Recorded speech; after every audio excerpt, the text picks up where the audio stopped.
Say it like you say it. Daniel Talifer Homan Vandermervy, and you're watching Rugby Wrap Up. Oh, I can die now. Next on Rugby Wrap Up, Bryan Ray, Matt McCarthy, and Dan Power with a Major League Rugby show you don't want to miss. Rugby Wrap Up brought to you in part by The Pig and Whistle, the world's best rugby pub. The Murphy Kennedy Group, founded with the idea that construction can be done better. And Lean and Limber, stretching your way to a healthier lifestyle.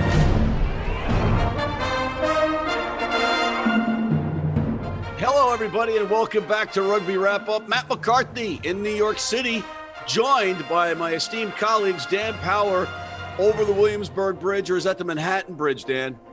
Manhattan Bridge, Matthew. And Mr. Split Personality, Bryan Ray, calling us from Nova Scotia. Bryan, let's start with you. Remarkable weekend. This is the second time in Major League Rugby history that all games from one weekend are within, essentially one scoring play within 7 points. All the losing teams got at least a bonus point this week. Just an awesome performance all around for every team. For every team? We haven't got to the match reviews yet. Man, crazy Eastern Conference standings. New York's got the most wins, yet they're in second place to your Aussie NOLA team. Listen, I was 0-5 going into the last game Sunday with my picks on the weekend. So don't even ask me about rugby at the moment. And thank you, Seattle. Hey, Dan, what about rugby at the moment? It's good. It's unpredictable. It's good, though. I don't have any nails left. I barely sat down on Saturday night calling the end of that Utah Old Glory game. And, the poor people who were running the game were worried about me snapping cables. I was up, moving around, running, screaming. So it was great. It was a great weekend. Let's go right to the Toronto home game in Atlanta. So you can deal with the pain up front, and then we'll coast for the rest of the show. Are you okay? Yeah, what a roller coaster ride. Oh, my goodness. Quattrin gets a yellow card 3 minutes in. Arrows score twice with 14 players on the pitch. And then they're 1 minute away from securing, a 4-4 record out of a really, really tough 8-week schedule. Just heartbreaking, but, kudos to Matt Heaton for having the cojones to kick for the corner twice, even after Tommy De La Vega stole the first line, and then Ross Deacon, driving in for the try. So credit to them. I asked Lucas Rumble and Chris Overthorn their thoughts after the game, and they just said, "Hey, we're physically exhausted. This road trip is tougher than we thought it was going to be." Go back and watch the footage. There's a great conversation between Adrian Colasar, the fullback for Atlanta, and Robbie Petzer. I think Petzer wants to take a shot for 3 points. And Carlos, kind of waves him off and said, no, we're going to the corner. Mate, in hindsight, we're either geniuses or we're fools, right? In rugby and in life probably as well. But what a gutsy call from ATL just to say no. And like Bryan said, they just come off the back of a stolen line out, just drive that in the corner. And then you just had that feeling when they retained that and they kept picking and picking. You're like, someone's going to find a crease here soon, and I felt for Toronto. And Dan and Bryan. You think he likes sitting in front of that Atlanta thing? Huh? Hello? Oh, frustrating. But on the other side of it, you were very gracious, Bryan. And what folks aren't seeing is behind your backdrop are all the holes in the wall that you've been kicking and punching and hitting your head against the wall, and the blood splattered and all that. They're not seeing that, and good on you for covering it up. But Ross Deacon, not a better guy on the planet to get that game winner, in ridiculous fashion. Gotta love it. It's a good story they got going on down there. Speaking of teams that are looking for their identity, who the hell is Austin? Got to give credit to New England. What a performance. What a brilliant performance from them. Austin had this game pretty in control with probably about 25 minutes to go.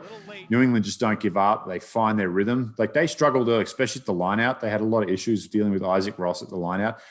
We had Alicia Washington working the sideline for us in this game. She made a couple of really good points on that. They just started to change their cadence, their tempo a little bit. As soon as they found their rhythm, bam, they were gone, and they deserved that win. They really won that game. And sometimes you'll say a team lost a game rather than the other team won it, but New England won that game. They made changes on the fly. Credit to Ryan Martin, Tom Kindley, the whole crew up there. What's the new mascot? Woodley? It's the blue Sasquatch. Undefeated. That's Dude it. is undefeated. That costume is going to get real warm real soon. Oh, yeah. You know? Oh, yeah. And there's children, looking under their bed at night before they go to sleep about things soon. It's like Gossamer from Bugs Bunny meets, I don't know what. Sully cool. from Monsters, Inc. You kind of got a bit of Sully Right. to it as well. Brian's doing an expose on him. So Brian or her, what is the story on the mascot, Brian? I don't know, but it's terrifying. I hope it's not terrifying for visit the field. Yeah, but you see those outside your house every 30 minutes. Oh, geez. What a game, though. Take a bow, Ryan Martin. What do you do when you got two of the tallest guys in MLR facing you in the lineout? Well, obviously, you throw right over the top of the lineout to the shortest guy in the field, John Poland. Guy breaks the tackle, gives it to Harry Barlow coming in off the opposite wing to score.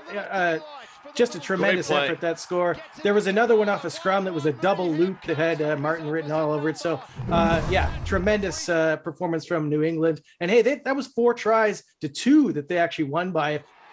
The next one, let's go down. Let's move around the globe a little bit here in the United States and go out to Utah. Maybe a little biased because, when you call a game, I think you have a little bit more of an affinity towards it. But I probably would say this would be the best game I've had, definitely that I've called this year, that I've watched in terms of the quality was good. There's a lot of scoring and it had a very exciting finish. So it ticked a lot of boxes for me. When Utah were on a 3-game losing streak, it's kind of like, here we go, Utah back at it again. But I got to tell you, Sean Pittman, I said in the broadcast, if he still has that interim tag on his name and I'm in the front office of Utah, I'm doing everything I can to remove that and lock him up long term. What I hear from players at Utah, Matt, is just they adore the guy. Like, he is such a good coach. He makes great adjustments. Great guy aside, great coach. Like, he's really helping. Sean Davies is doing wonders out there as well. And they've looked impressive their last 2 wins. So, the game against Houston, I'm sure Sean would like a more comfortable win rather than the, nail biters against Houston, 50-43, and then this one. He'd love a 40-20 win or something like that if he could get it. But Utah Warriors, lock him up. Now it sets up this game against LA. We'll talk about that later. But that went from being like, if LA continued on their way, it's just another LA game, to now it's a very interesting game. It's 1 versus 2 on the West Coast. Yeah, as a wannabe commentator sitting in my seat, I thought this was a fantastic game to watch as well. I lost track of the number of try-saving tackles, guys making huge, like Chad Goff had one, talked about Calvin Whitings. It was just a fantastic game. I really thought Old Glory was in deep trouble when Mungo Mason went off with the unfortunate shoulder injury. Hopefully that's not too serious. But, Stephen Longwell, tight head prop, making a cover tackle, probably prevented a try. I love that game. It was great to watch, and no losers, in my mind, but obviously Old Glory is probably feeling a little bit unfortunate after that one. It was great to see Whippy pick, DTS's pocket and run the length of the field the other way. He's had his injury struggles himself. Great to see him back in full form this year, playing up to the level of potential that Utah thought that he could. Just great. It's just great seeing little stories like that in subplots. Speaking of subplots, Nate Osborne texted me immediately after the win and said, "Keep picking against me because all we do is win when you pick the other team." Just another scrappy match. It was different. NOLA's forwards really got the job done, especially at the lineout. I mean, those 2 scores they got in the lineout drives right at the beginning with Pat O'Toole were really clinical. From them, kind of a lull period. Houston came back Houston had a couple bad injuries in that one, or at least, bad for them. Lucas Albornoz went off a little earlier than he normally would. They lost Tiana Erasmus right after halftime. So they had their academy hooker, Patrick Donovan, on for most of that second half and still came back. A ridiculous try from Paul Mbalakana right at the end. So, lots of thrills in this one. Razor thin. NOLA just a little bit better, though. I thought Timothy Guillemon, certainly I maybe disparaged him slightly. Just a little bit. Roll it back last week's show, weeks ago. I thought he played the best game we've seen him out there in a long time. NOLA could be a dangerous team down the stretch as they start to get some troops coming back in too. And I know they're still a couple of weeks away to getting some back, probably 6 weeks away.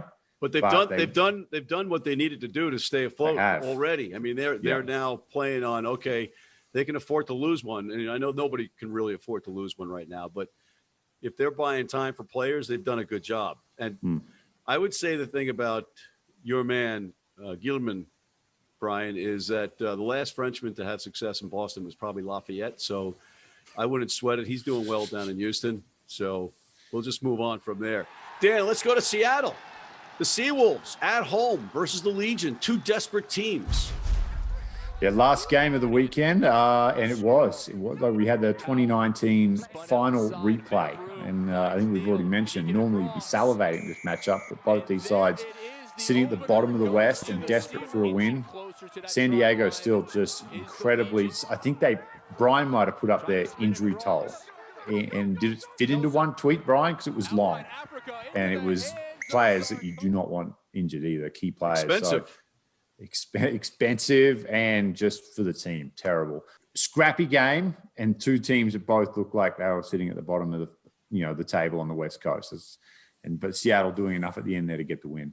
Well, Cam Clark certainly put a little bit of a scare in him with that line break and put Darren Basson in for a try. So there was a moment there where there was some seeds of doubt. But I just think Seattle were just a little bit more collected in this game. They had Alatimu, their new Samoan number 10 in, and he fit in a little bit better than Ty Inosa. I thought Ty was probably trying to do a little bit too much times in that game. Like we mentioned, San Diego, this is 8 weeks in a row they've been playing. They're tired. They got so many injuries. I mean, any game at all is going to be difficult for them at this point. So tough on them. But, pleased for Seattle to get another win at home in front of the fans. And, hey, Ben Landry coming back and playing the whole second row, put in a couple big shots. Nice to see him in a rugby pitch as well. Yeah, that was great to see. Was there another match that we maybe didn't talk about, Brian? I don't know. Let's look over his right shoulder, ladies and gentlemen. That's the Rugby United New York logo. I mean, what is there to say? They gutsed it out, man. They shut them down. How many times did LA turn down 3 points, kick for the corner? New York defense stood strong. Will Leonard just running around smashing into people like he does. It's not one of those games where you're sitting there like, man, this is so exciting, but the tension was there. Every collision, you could feel it. You could see, on the faces of, Nick Savetta's blood coming out his nose, and he's still in there sticking his face with his and everything. mom there, horrified. His mom to watch. So just a great effort. And, I know we should mention it, but geez, you'd like to wonder what those ARs were thinking when they called that kick in. That could have been a rather dramatic ending if it went a little bit differently. The one thing that I have left that's okay are my eyes. And I'm looking from the booth, and I'm like, I don't think that was good. Like, but noticeably not good from my angle.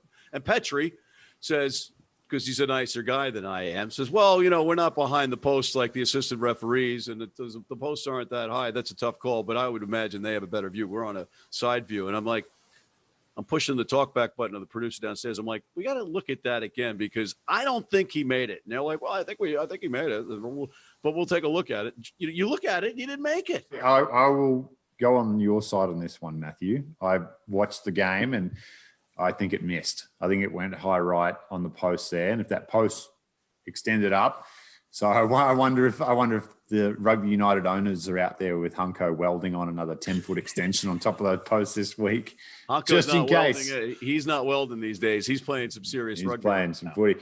No, but the rugby gods do the right thing, and the result goes to the team that deserved to win. It's weird, but that's the blueprint, right? You get them out of the Coliseum, make them uncomfortable. Line speed from New York was great. Physicality was great. Andy Ellis's ball service was extremely quick.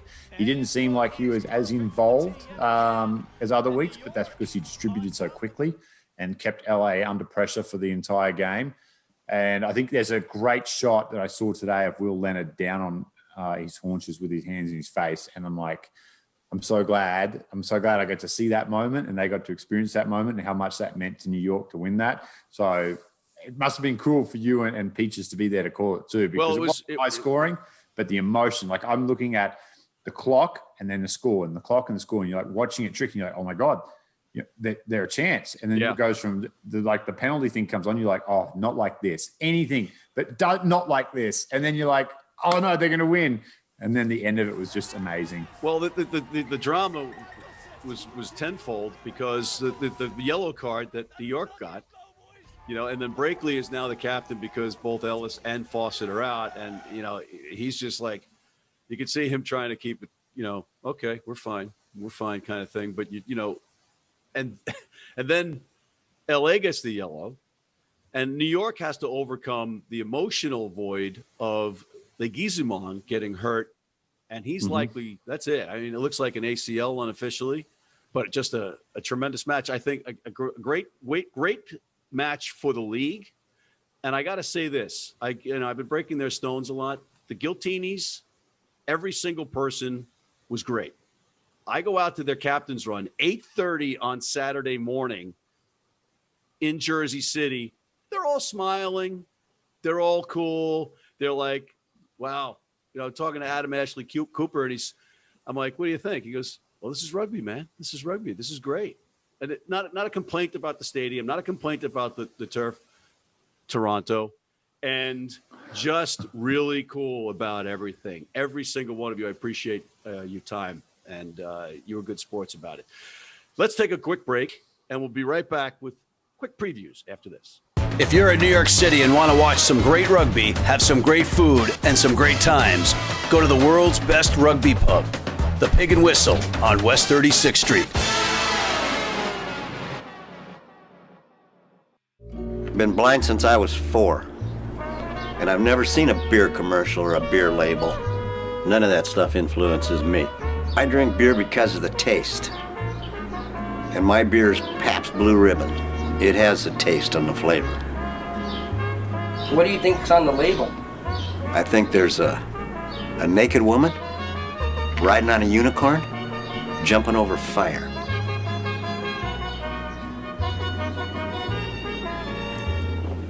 Oh, that's good beer.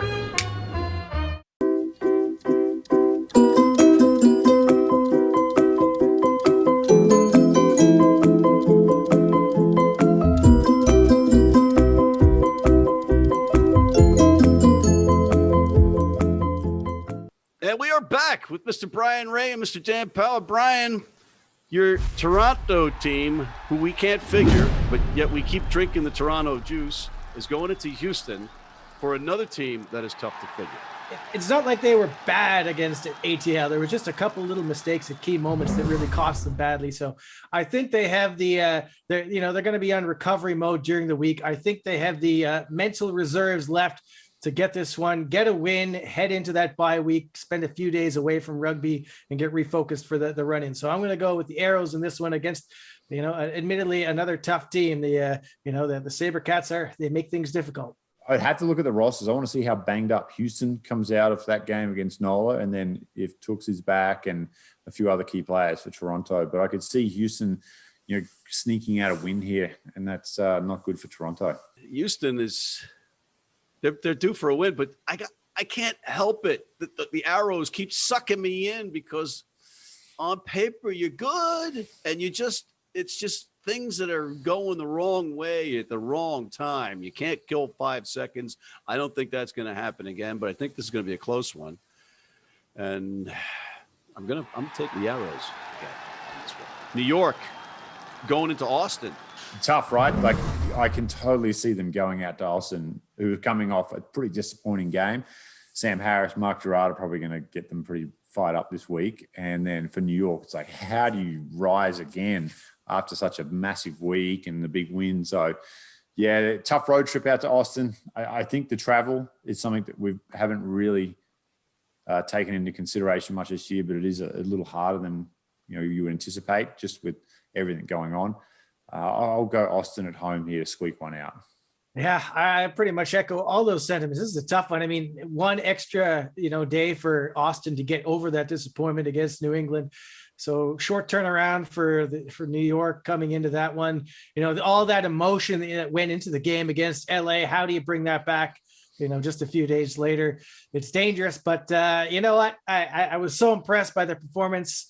I'm going to back these guys to make it happen. I'm going to go with New York on the road, getting a little bit of an upset win over Austin. I'm going to, because I like drinking the free Blue Point lager that I got after the game in New York. I'm staying with New York again this weekend.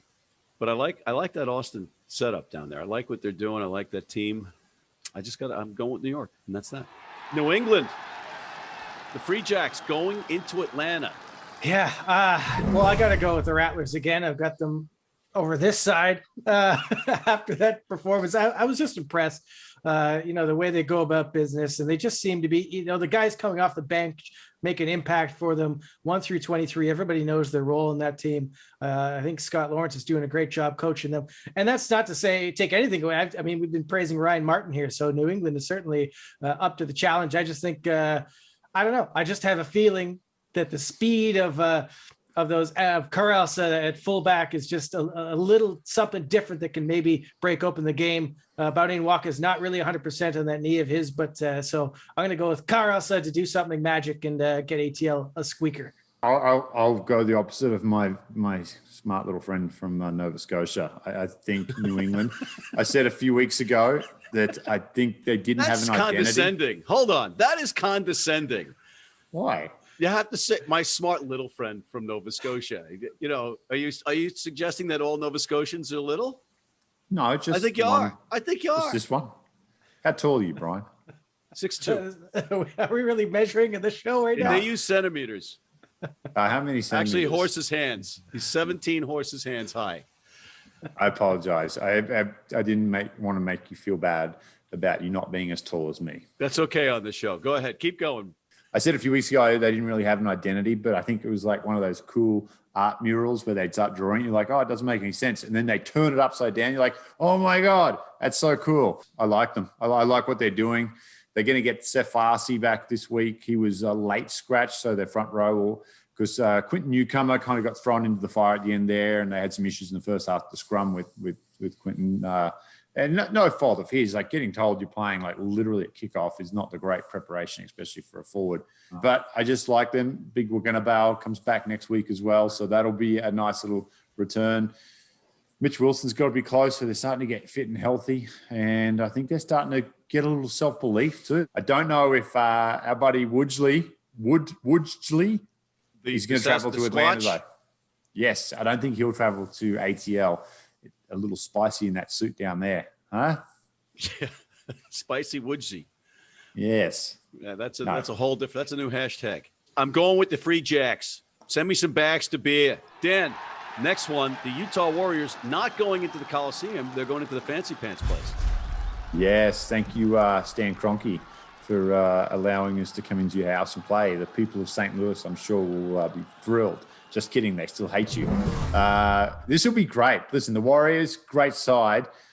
I'm sure they were ecstatic Saturday night, get a good win, go back next day, watch what happens in New York. And they're like, now we've got LA coming off a loss. So you want to be the team that kind of New York's LA. You don't want to be getting them after they get New York. Utah have the firepower. They have the horses to do the same thing that New York did. So this will be a really, really good game. Looking forward to this one.